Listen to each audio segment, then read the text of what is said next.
Tout d'abord, je souhaiterais vous demander pardon, car justement la connectivité entre les régions ultrapériphériques rend plus difficile de se rendre ici, et j'espère que vous serez indulgents et que vous prendrez en considération les difficultés que nous connaissons. Et avant de commencer, j'aimerais partager avec vous une réflexion sur la situation complexe et triste que vit mon pays avec le vote qui a été réalisé de façon illégale au Parlement catalan. Et ici, nous sommes dans une réunion des régions ultrapériphériques européennes, mais nous sommes en Europe. Nous connaissons ici la différence et nous, les régions ultrapériphériques, sommes le meilleur exemple de cette diversité et de ce travail conjoint. Malgré nos différences, nous sommes un projet commun, le projet européen, et nous défendons ces valeurs. Nous travaillons ensemble et nous avançons. Nos citoyens et nos citoyennes vivent mieux en Europe qu'en dehors de l'Europe et nous en sommes conscients. Ceux qui abandonnent l'État, pensent à d'autres intérêts que les nôtres. Et ils vivent dans l'incertitude. Ce n'est que dans le cadre de la légalité qu'il est possible d'avancer. Les peuples n'avancent qu'en temps de paix. Et la paix ne peut se garantir qu'en accomplissant et qu'en respectant la loi dans le cadre de la Constitution. Aujourd'hui, en Espagne, l'échec de la politique a été mis en évidence. Pour cette raison, le problème subsiste et la solution de ce problème doit passer par un dialogue et par une résolution raisonnée en s'inspirant de la Constitution espagnole. Et cette révision de la Constitution espagnole est nécessaire et nous devons l'approcher avec sérénité, avec prudence, en pensant essentiellement à l'intérêt de nos citoyens. Ce n'est qu'ainsi que nous pourrons continuer à vivre en paix, à travailler comme nous le faisons tous les jours dans nos régions ultrapériphériques pour construire un avenir conjoint.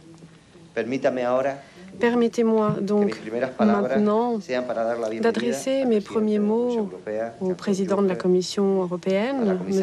Juncker, à la commissaire de la politique régionale, comme je le disais avant. Donc je souhaiterais dire au président Juncker, et je lui ai dit lors du 4e forum de l'ultrapériphérie célébré en mars, que les kilomètres qui nous séparaient de l'Union européenne, eh bien, nous les compensions puisque ces régions étaient proches de notre cœur. Sa présence aujourd'hui est une démonstration de cet engagement qui a toujours existé de la part de la Commission, et donc je souhaiterais l'en remercier.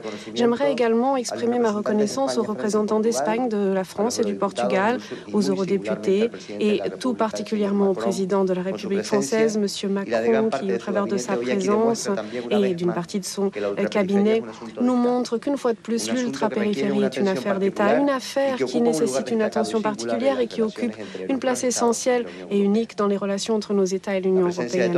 La présence de vous tous ici à cette conférence nous offre une opportunité de nous présenter au reste de l'Union, de présenter nos petites régions, de montrer nos particularités et de vous sensibiliser sur le besoin d'un traitement spécifique adapté à nos circonstances et à nos spécificités qui sont présentes dans le traité. D'un autre côté,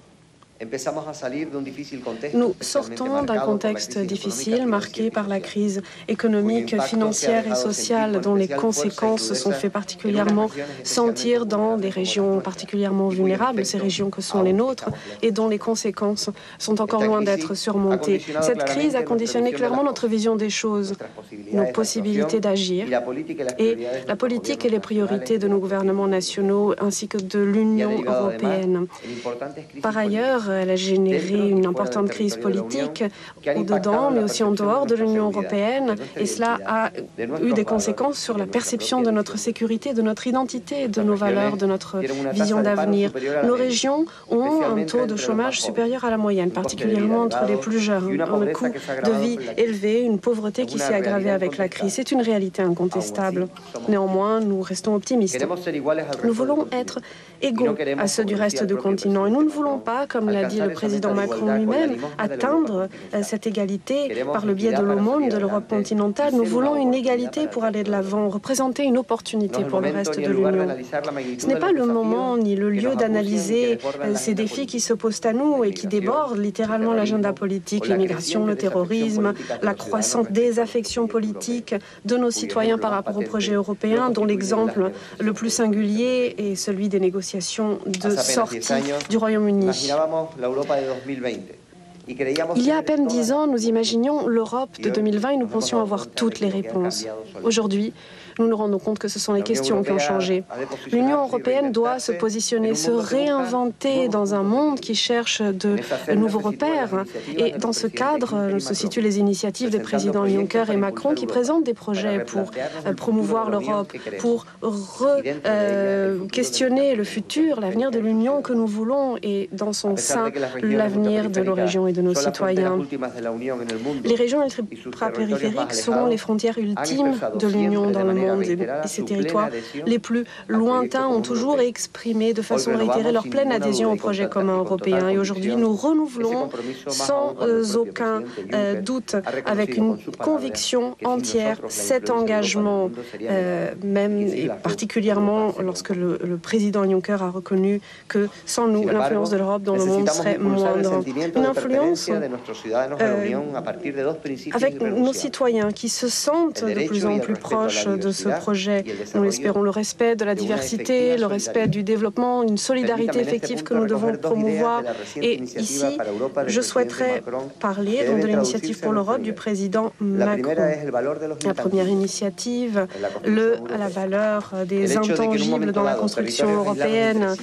Alors que nos territoires sont isolés, sont dispersés, sont différents, ne parlent pas la même langue, avec des différences irréfutables, nous avons décidé de poursuivre notre voie unie et d'unir nos destins. L'union de nos régions représente la valeur de la construction d'une Europe unie dans la diversité, la reconnaissance de nos différences, mais aussi de nos similarités, qui a toujours animé une unité d'action dans les régions ultra-périphériques malgré nos différences de culture et de langue.